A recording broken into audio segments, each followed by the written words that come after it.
पण त्यांना ऐकायला येतं का बघून घ्या. विद्यार्थी मित्रांनो नमस्कार. जवळपास 2 महिन्याच्या अंतराने आपला हा संपर्क होतो आहे आणि तोही ऑनलाईन. आपणा सर्वांना माहिती आहे की गेल्या 2-3 महिन्यापासून आपण एका जागतिक संकटामध्ये सापडलो आहे. आपलं राष्ट्रच नव्हे तर पूर्ण जागतिक स्तरावरती करोना व्हायरसच्या प्रादुर्भावामुळे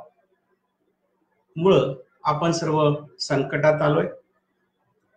आपण सर्वजण या संकटाशी मोठ्या धैर्यानं तोंड देत आहे.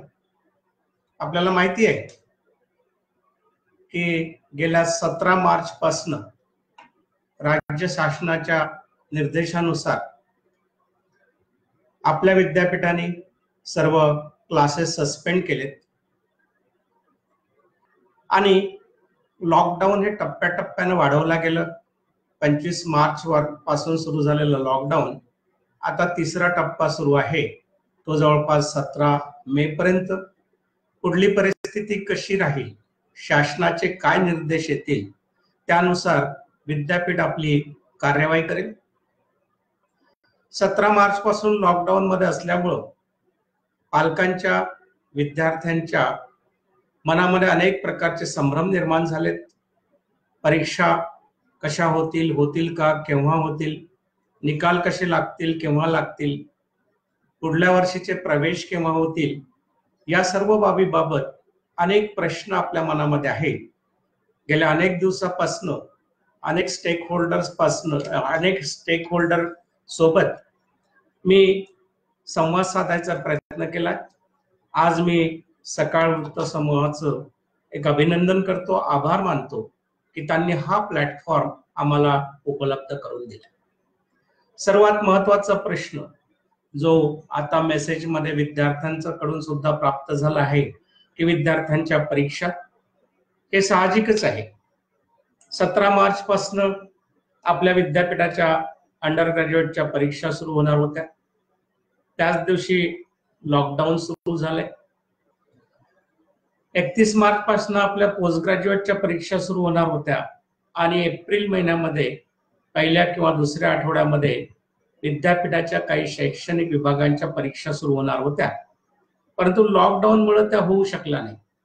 आपल्या विद्यापीठाच्या बाबत जमेची बाजू म्हणजे अंडर ग्रॅज्युएटची परीक्षा ह्या 17 मार्च पासून सुरू होत असल्यामुळं अभ्यासक्रम संपले होते. 31 मार्च पासून पोस्ट ग्रॅज्युएशनच्या परीक्षा सुरू होत्या, तेही बहुधा अभ्यासक्रम संपले होते. जे पोस्ट ग्रॅज्युएट आपले डिपार्टमेंट्स आहेत त्यांच्यामध्ये ज्यावेळी मी विभाग प्रमुखांची बैठक घेतली त्यावेळी मला सांगण्यात आलं की 10-15-20% सिलेबस व्हायचं राहिलेलं आहे आणि ते काही प्राध्यापकांनी, विभाग प्रमुखांनी ऑनलाईन पूर्ण करायचा प्रयत्न सुद्धा केला. प्रश्न होता हा प्रोफेशनल कोर्सेस जे आहे, इंजिनिअरिंग आहेत, नंतर फार्मसी आहे, मॅनेजमेंट आहे, लॉ आहे, याचं बऱ्यापैकी सिलेबस राहिलं होतं. तो प्रश्न जवळपास 1 महिन्याचं सेशन त्यांचं राहिलं, कारण त्यांच्या परीक्षा ह्या मे महिन्यामध्ये सुरू होणार होत्या. तेवढं जर बाकी सोडलं तर बाकी बहुतेक अभ्यासक्रम पूर्ण झाले होते. अभ्यासक्रमाचं सिलेबस बहुतेक पूर्ण झालं होतं विषयांचं, त्यामुळे परीक्षा घ्यायला अडचण नव्हती. या संकटामुळे आता परीक्षा कशा होतील, काय होतील या संदर्भात गेल्या 5 एप्रिल पासून सतत कालपर्यंत शासनाचे विविध अधिकारी, माननीय शिक्षण मंत्री महोदय, माननीय राज्यपाल यांच्याशी खूप साऱ्या बैठकी झाल्या, कुलगुरूंच्या चर्चा झाल्या आणि आपल्या सर्वांना माहिती आहे की विद्यापीठ अनुदान आयोगाने UGCने सुद्धा याबाबत एक केंद्र स्तरावरती समिती नेमली होती. त्याचा अहवाल सुद्धा प्राप्त झाला आहे आणि UGCने जे काय नॉर्म्स जे काय त्याच्यामध्ये सूचना केल्या त्या सूचनाच्या आधारावरती राज्य स्तरावरती कमिटी कार्य करीत आहे. कालच माननीय मंत्री महोदयांनी सांगितलंय की जवळपास एक साचा कशा प्रकारच्या परीक्षा घ्यायच्यात, कुठल्या घ्यायच्या नाही, घ्यायच्या असेल तर केव्हा घ्यायच्या, हायर क्लासेससाठी एंट्रन्स एक्झामिनेशन जी असतं ती केव्हा घ्यायची, रिझल्ट केव्हा येतील किंवा पुढील सत्र केव्हा सुरू होईल याबाबत जवळपास एक फ्रेमवर्क तयार झाला आहे. तो समितीचा रिपोर्ट एक 2-3 दिवसामध्ये येईल. त्यानंतर माननीय मुख्यमंत्री, माननीय राज्यपाल महोदय यांच्या मान्यतेनंतर त्यावरती प्रत्येक विद्यापीठ कार्यवाही करेल. याबाबत सर्व स्पष्टता तो अहवाल आल्यानंतरच होईल. मात्र या ठिकाणी मी आपणास एक निश्चित करू इच्छितो की जो काय पॅटर्न आपलं विद्यापीठ अवलंबेल, जो काय पॅटर्नने आपण परीक्षा घ्यायच्या असेल, कुठल्या घ्यायच्या, केव्हा घ्यायच्या, ज्या नाही घ्यायच्या असेल तर त्याचं मार्किंग कसं करायचं याबाबत आपण प्रत्येक विद्यार्थ्याचं हित जोपासू. कुठल्याही विद्यार्थ्यांचा, तो शहरी भागातला असो, तो ग्रामीण भागातला असो, याचं नुकसान होणार नाही याची मात्र मी तुम्हाला निश्चित अशी एक आश्वासन देतो की जे काय आम्ही निर्णय घेऊ, जे काय आम्ही स्कीम इम्प्लिमेंट करू ते विद्यार्थ्यांच्या हिताच्या दृष्टीनेच असेल.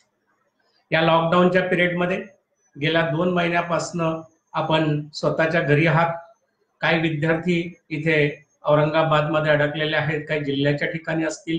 त्यांची काळजी विद्यापीठ घेत आहे. जवळपास 135 विद्यार्थी जे स्पर्धा परीक्षेसाठी या ठिकाणी शहरामध्ये राहत होते त्यांना जेवणासाठी काही शिधा अन्नधान्य आम्ही पुरवलं. आता राज्य शासनाने, आपल्यालाही माहिती असेल की जे अडकून राहिलेले विद्यार्थी आहेत त्यांना स्वतःच्या घरी जायची व्यवस्था राज्य प्रशासन करत आहे. पण त्यासाठी पोलिसांकडनं पास आणि डॉक्टरकडनं एक मेडिकल सर्टिफिकेट पाहिजे.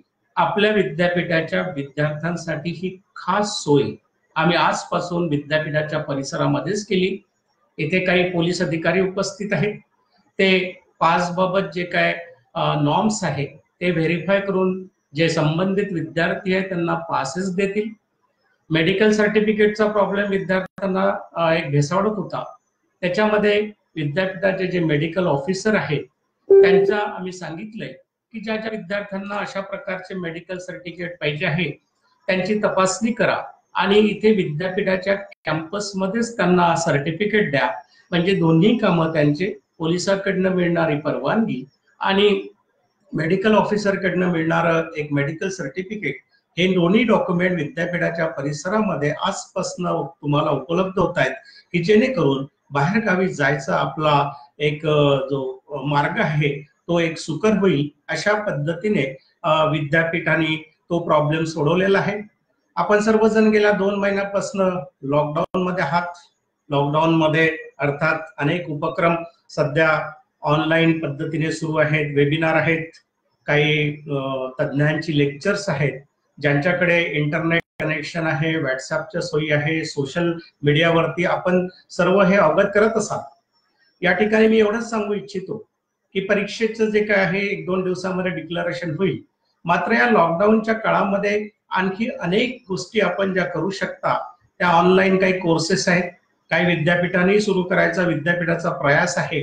जसं आपण काउन्सिलिंग म्हणा किंवा स्किल बेस्ड एज्युकेशन म्हणा, अशा प्रकारचे काही कोर्सेस आम्ही लॉन्च करतो आहे आणि ते ऑनलाईन कोर्सेस आपण करून त्याचं सर्टिफिकेट घेऊ शकता.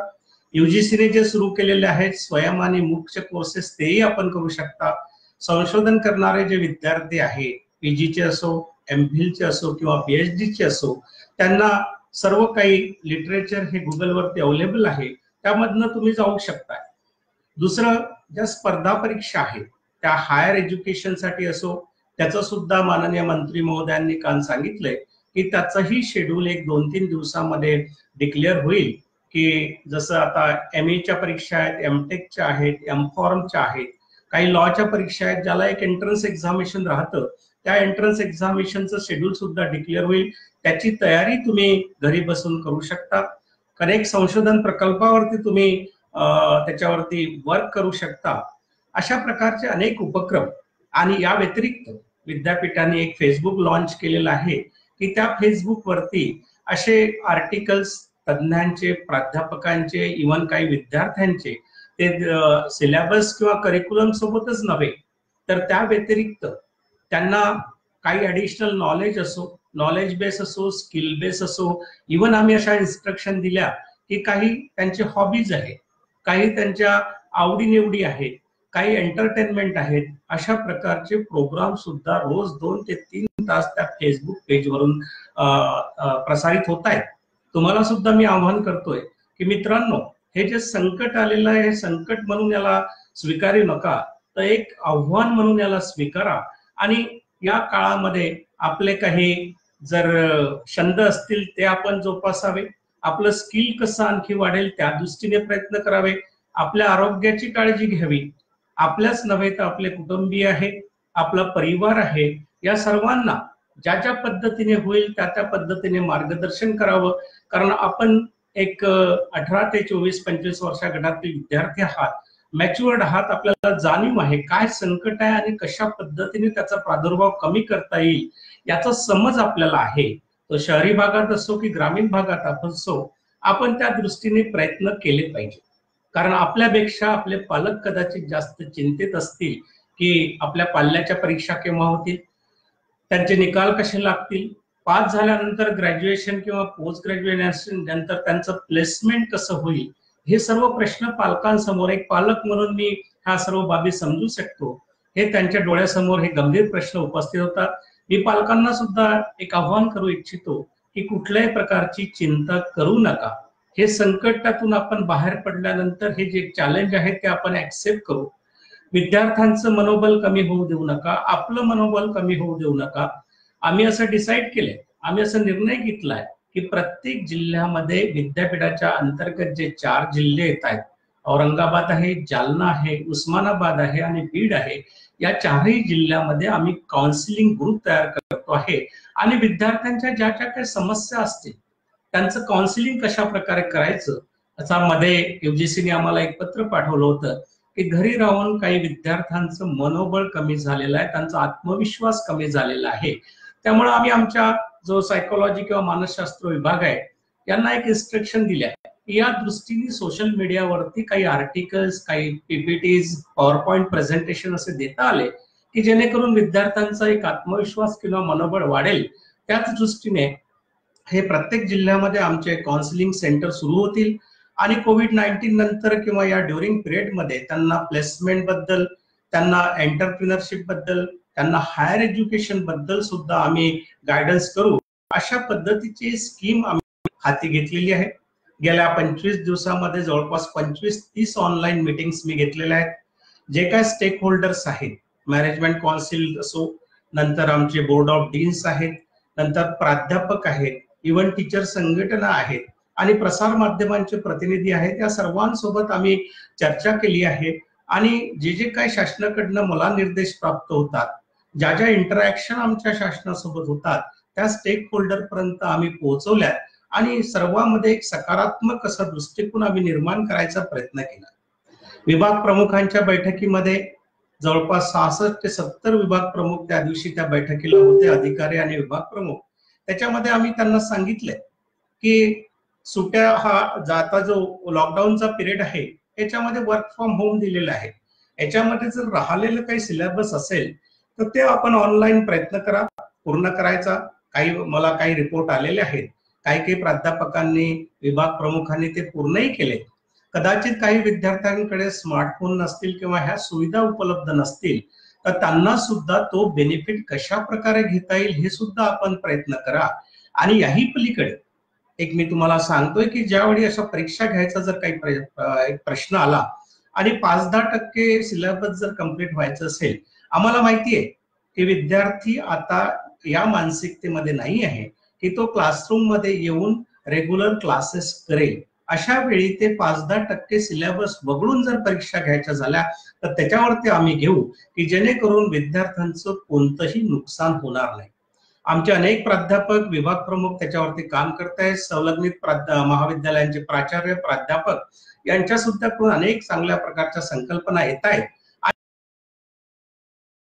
प्रयत्न करतो आहे आम्ही. मी त्यांना त्या मीटिंग मध्ये एक आव्हान केलं होतं की ठीक आहे, परीक्षा, निकाल, प्रवेश वगैरे हे विद्यार्थ्याच्या रुटीन बाबी आहेत. या संकटामुळे कदाचित त्या थोड्याशा डिले होत आहेत, त्या आम्ही निश्चित करू. विद्यापीठाकडे सर्व फ्रेमवर्क तयार आहे, अगदी सुरळीतरित्या आम्ही पार पाडू.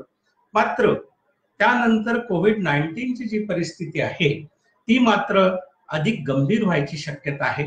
आरोग्याचे प्रश्न राहतील, देशाची इकॉनॉमी आर्थिक परिस्थिती ढासळलेली असेल, विद्यार्थ्यांसमोर कदाचित अनेक समस्या असतील.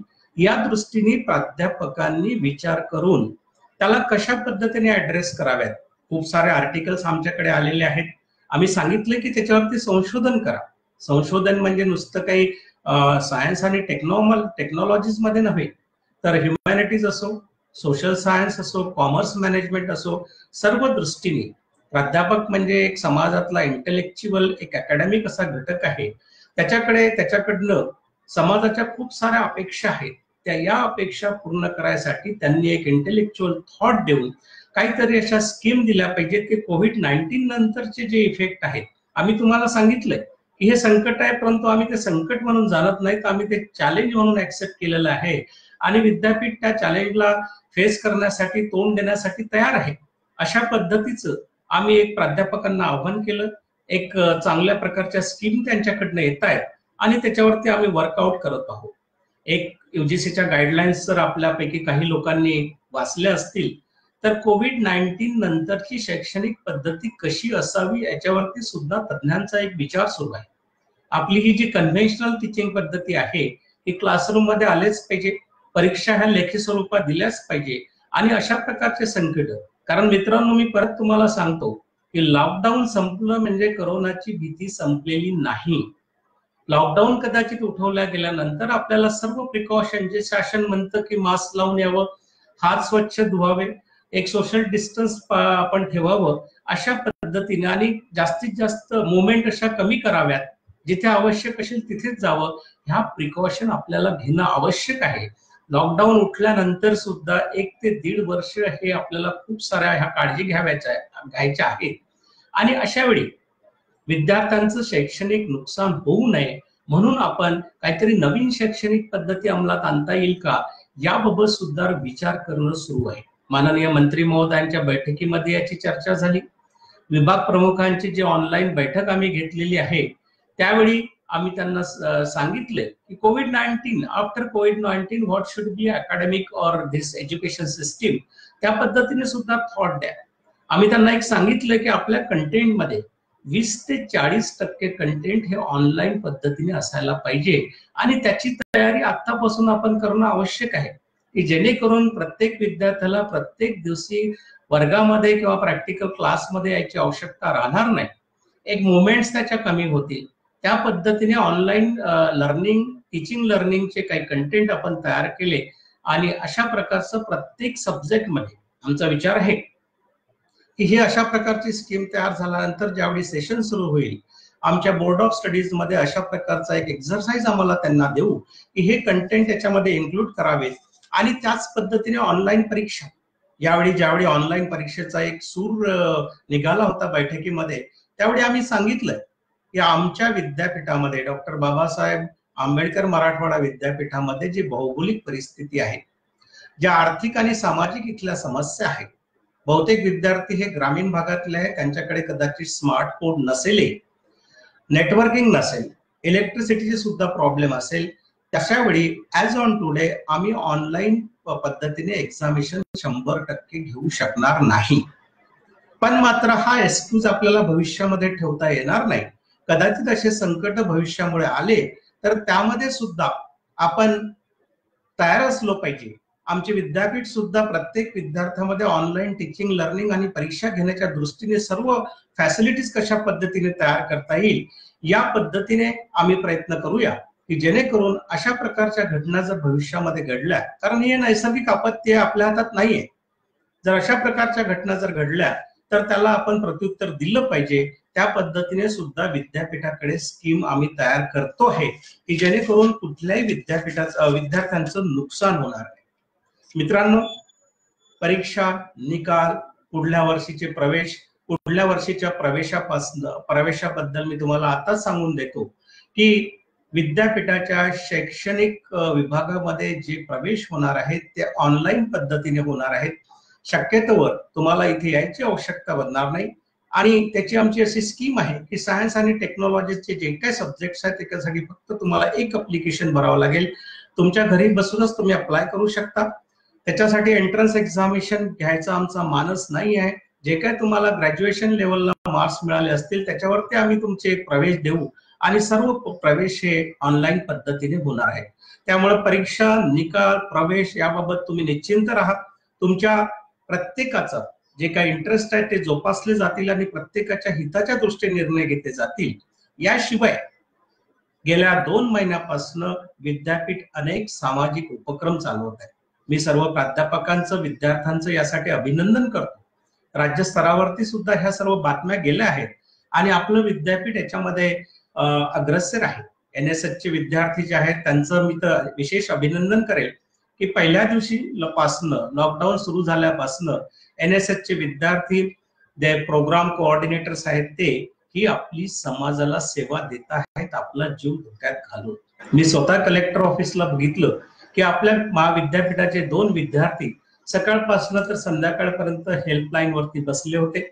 जे काय वृद्ध लोक आहेत, जे काय फिजिकली डिसेबल्ड आहेत, जे बाहेर जाऊ शकत नाही, त्या हेल्पलाईन नंबर वरती कॉल करून विद्यार्थी त्यांना जे आवश्यक आहे, मेडिसिन असो, भाजीपाला असो, किराणा असो, हे पोहोचवतात.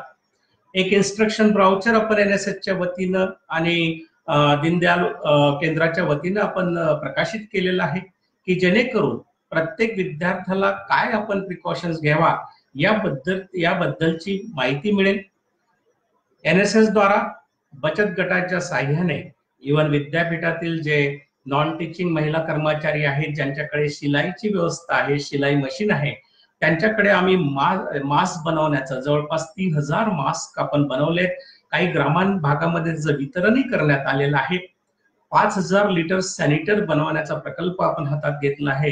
केमिकल टेक्नॉलॉजी आणि मला वाटतं बॉटनी डिपार्टमेंटच्या सौजन्यानं हा प्रकल्प आम्ही चालवतो आहे. प्रोटोटाइप व्हेंटिलेटर बनवण्याचाही प्रयास सुरू आहे. करोना टेस्टिंग लॅबचं आपला प्रोजेक्ट आहे, कदाचित 8-10 दिवसामध्ये तो सुरू व्हायची शक्यता आहे. त्या लागणारी इन्स्ट्रुमेंट अवेलेबल नसल्यामुळे ते अमेरिकन मधून आम्ही मागितले आहेत. इथल्या माननीय जिल्हाधिकाऱ्यांनी CSR मधनं जवळपास 1,60,00,000 रुपये त्यासाठी आपल्याला CSR मधनं फंड दिलेले आहेत.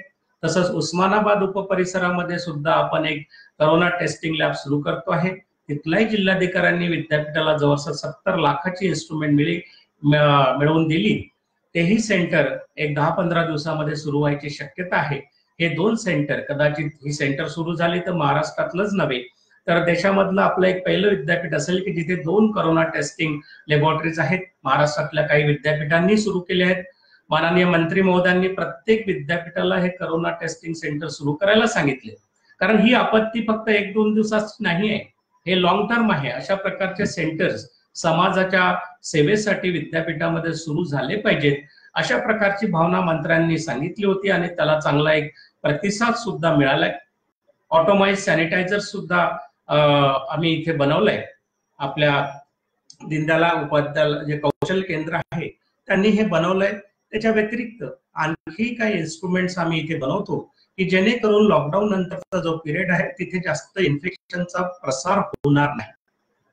विद्यापीठातील सर्व प्राध्यापक, कर्मचारी यांचंही मी अभिनंदन करतो की त्यांनी आपले 1 दिवसाची सॅलरी जवळपास 17,75,000 रुपये माननीय मुख्यमंत्री सहायता निधीस दिले. विद्यापीठाअंतर्गत अनेक जी संलग्नित महाविद्यालय आहे तिथल्याही सर्व प्राध्यापक, प्राचार्य, कर्मचाऱ्यांनी आपलं वेतन या सहायता निधीसाठी दिलं. त्यांचंही मी अभिनंदन करतो. त्यांच्या व्यवस्थापनाचं सुद्धा मी अभिनंदन करतो. डिझास्टर मॅनेजमेंट जो फंड आहे, आपत्कालीन निधीचा जो आपल्याकडे आहे, त्यातनं सुद्धा 1 करोड रुपये आपण मुख्यमंत्री निधीस देण्याचा व्यवस्थापन परिषदेने निर्णय घेतला आहे. तोही निधी आपण CM रिलीफ फंडामध्ये देतो आहे. आपलं हॉस्टेल जे आहे, आम्ही हॉस्टेल 17 तारखेपासूनच ही हॉस्टेल्स खाली करण्यात आली आणि जिल्हाधिकाऱ्यांनी ती ताब्यात घेतली आणि जे काही इन्स्टिट्यूट क्वारंटाईन आहेत ते पेशंट्स तिथे ठेवण्यात आले. जवळपास 1500 लोकांची तिथे अरेंजमेंट होईल. बऱ्याचशा विद्यार्थ्यांच्या मनामध्ये एक संभ्रम होता की आमचे इम्पॉर्टंट डॉक्युमेंट्स आहेत, आमचे काही व्हॅल्युएबल्स आहेत, आम्ही त्याची सुद्धा काळजी घेतली आहे. प्रत्येकाचा पंचनामा करून ते डॉक्युमेंट्स आमच्या ताब्यात घेतले आणि त्याच्याबद्दल सुद्धा आपण निश्चिंत राहा. ती डॉक्युमेंट्स अगदी सुखरूप आहेत. जसं हे लॉकडाऊन ओपन होईल आणि ते हॉस्टेल आमच्या ताब्यात येईल, त्या आणि विद्यार्थी ज्यावेळी तिथे राहायला येतील त्यांचं सर्व सामान, डॉक्युमेंट्स असो, व्हॅल्युएबल्स असो, ते त्यांना त्याच स्वरूपात मिळेल असं मी सांगू शकतो. अशा प्रकारे हे सर्व उपक्रम विद्यापीठ राबवत आहे. त्याच्यामध्ये आपला सुद्धा एक सहभाग असावा. मी परत सांगतोय की हे शिक्षण व्यवस्थेवरील सुद्धा एक आव्हान आहे, संकट नाही. अशा पद्धतीने नवीन शिक्षण पद्धती कशी घ्यावी, नवीन सामाजिक रचना कशी असावी, अनेक उदाहरणं आपल्या डोळ्यासमोर दिसत आहेत. त्याचा आपण आपल्या जीवनशैलीमध्ये सुद्धा आमूलाग्र बदल घडून आणणं आवश्यक आहे आणि या पद्धतीने आपण विचार करावा. रिझल्ट संपल्यानंतर पुढल्या वर्षीचे प्रवेश आहे. गेल्या 4 वर्षापासून पीएचडी एंट्रन्स एक्झामिनेशन झाली नाही. आमचा तो डिसेंबर जानेवारी मध्ये घ्यायचा प्रयास होता. आता आम्ही मे जून मध्ये घेणार होतो, पण कोविड-19 मुळे आम्ही घेऊ शकलो नाही. त्याची आमची सर्व तयारी झालेली आहे. जसे ह्या यूजी-पीजी परीक्षांचे निकाल लागतील आणि ज्यावेळी नवीन प्रवेश सुरू होतील त्याच दरम्यान ही पेट एक्झामिनेशन सुद्धा आम्ही घेऊ, की जेणेकरून पीएचडी आणि एमफिलचे रखडलेले जे प्रवेश आहे ते सुद्धा होऊ शकतील. आणि या व्यतिरिक्त ज्या आमची 20-21 या शैक्षणिक सत्रामध्ये एक मोठा प्रकल्प आम्ही हातात घेतला होता की स्किल बेस्ड एज्युकेशन. मी नेहमी प्राध्यापकांना ऍड्रेस करताना सांगायचो की 1 टीचर 1 स्किल, त्याच पद्धतीने 1 स्टुडंट 1 स्किल अशा प्रकारची आमची ही योजना आहे. त्याच्यावरती आम्ही वर्कआउट करतो आहे आणि रोजच्या आमच्या ऑनलाईन बैठकी सुरू असतात. आमचे अधिकारी, प्राधिकरणाचे सदस्य सर्व एक सकारात्मक दृष्टीने याकडे बघून आम्ही याच्यावरती योग्य तो निर्णय घेतो आहे आणि अशा प्रकारे हे जे करोनाचं संकट आहे आपण सामूहिकपणे याला तोंड देतो आहे की जेणेकरून या संकटातून बाहेर पडल्यानंतर नवीन आव्हानं आपल्याला जे समोर असतील ते सुद्धा आपण मोठ्या धैर्याने पेलवू अशी माझी अपेक्षा आहे. या संदर्भात काही प्रश्न आपल्या समोर आलेले आहेत.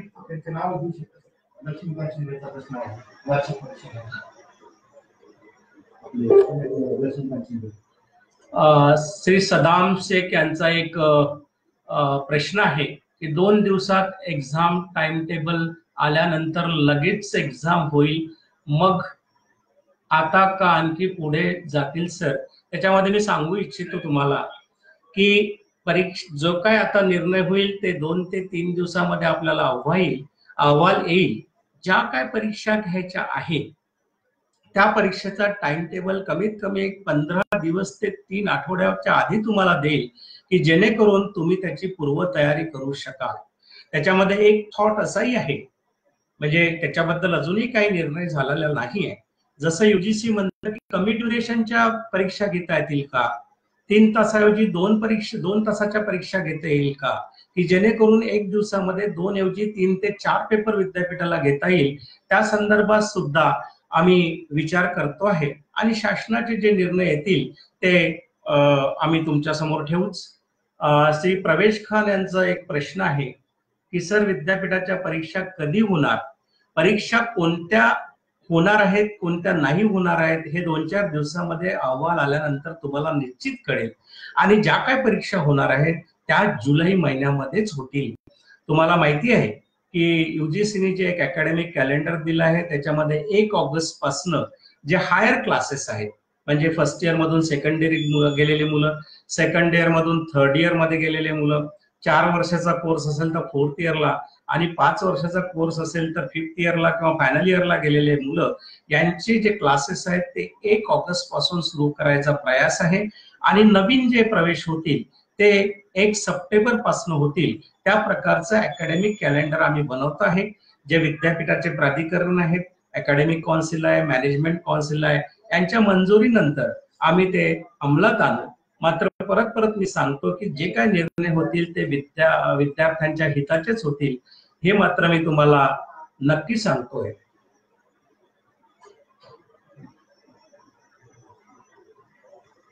एक्झाम कधी आहे हे प्रतीक्षा पवारांनी विचारलंय, त्यांच्याबद्दल मी तुम्हाला सांगितलंय.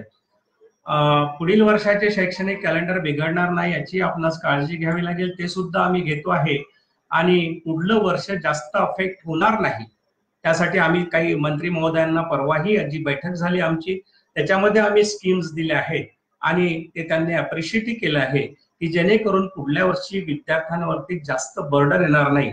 त्याबाबतच्या फारसा खुलासा किंवा जास्त काही मी तुम्हाला या प्रसंगी सांगू इच्छित नाहीये, कारण तो एक पॉलिसी डिसिजन आहे आणि असे धोरणात्मक डिसिजन हे शासनाने डिक्लेअर केलेले आवश्यक असतं आणि त्याचं डिक्लेरेशन काही प्रमाणामध्ये माननीय मंत्री महोदयांनी काल तुम्हाला सांगितलं आणि अहवाल आल्यानंतर परत अशाच प्रकारचा असा एखादा ऑनलाईन आपल्यासोबत इंटरॅक्शन करायचा आम्ही प्रयत्न करू. त्याच्यामध्ये सुद्धा त्याची सविस्तर माहिती आपल्याला आम्ही द्यायचा प्रयत्न करू. बाकी तर काही असं मला प्रश्न दिसत नाहीये त्याच्यामध्ये.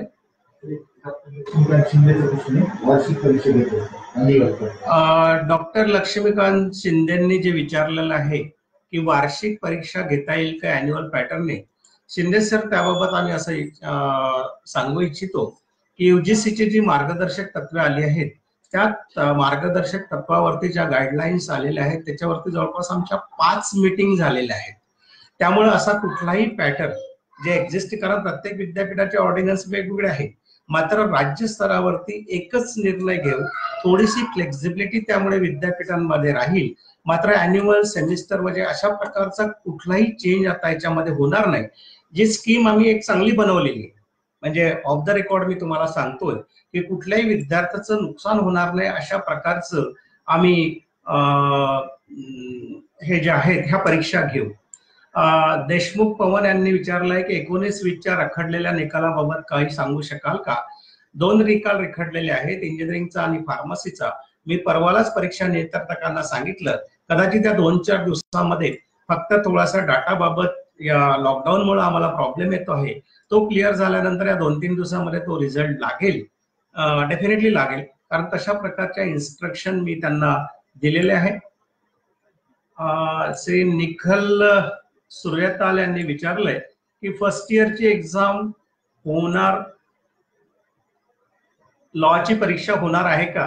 परीक्षेबाबत मी तुम्हाला एक 2 ते 3 दिवसामध्ये हा अहवाल आल्यानंतर, जरी सर्व एक स्ट्रक्चर तयार झालेलं असेल पण ते डिस्क्लोज करणं याबाबत योग्य नाहीये. 7व्या सेमिस्टरचा इंजिनिअरिंगचा निकाल सुद्धा मी तुम्हाला सांगितलंय की बहुतेक तो तयार आहे. थोडासा डाटा एजन्सीकडनं न आल्यामुळे तो ऑफिशियली आम्ही डिक्लेअर केला नाही, पण मात्र आम्ही त्याच्यावरती सुद्धा विचार करतो आहे. श्री विनोद देवरकर यांनी म्हटलंय की ऑनलाईन परीक्षेची तयारी करण्यासाठी प्रत्येक विद्यार्थी ऑनलाईन कसा आणता येईल याचा विचार व्हावा. मी मगाशी तुम्हाला सांगितलंय की आपल्या रिजन मधले सामाजिक, भौगोलिक आणि आर्थिक परिस्थिती लक्षात घेता ऑनलाईन परीक्षा हा प्रत्येक विद्यार्थी देईल या तयारीमध्ये नाही आहे. मात्र भविष्यामध्ये आपण याची तयारी निश्चित करणं आवश्यक आहे, कारण हा एक्सक्यूज घेऊन आपल्याला पुढे चालता येणार नाही. कारण अशा प्रकारची संकट जर भविष्यात आली तर त्याला आपली तयारी असली पाहिजे. त्यासाठी विद्यापीठ सुद्धा एक टास्क फोर्स तयार करण्याच्या विचारामध्ये आहे. मात्र ही जी परीक्षा आहे ही ऑनलाईन पद्धतीने आम्ही घेणार नाही. ज्या कुठल्या परीक्षा होतील त्या ऑफलाईनच होतील, ज्या होणार नाहीत, प्रमोशन होईल, काय होईल तो सविस्तर अहवाल तुमच्यापर्यंत येईलच. त्यानुसार आम्ही तुमच्या परीक्षा घेऊ आणि निकाल लावू. दीपक भुसारे म्हणतायत की परीक्षा कमी कालावधीत घेतला पाहिजे. हा, तो आम्ही विचार केला आहे आणि अहवालामध्ये सुद्धा तशा प्रकारचं एक नमूद होईल, कारण ह्या ज्या परीक्षा कदाचित घेतल्या ज्या जातील आहे त्या सोशल डिस्टन्सिंग ठेवूनच आपल्याला घेणं आवश्यक आहे.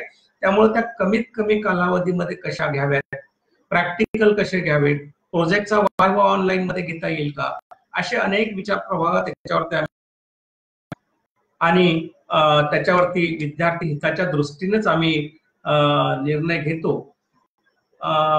घेऊया सर्व, की जेणेकरून कुणीही सफर होणार नाही.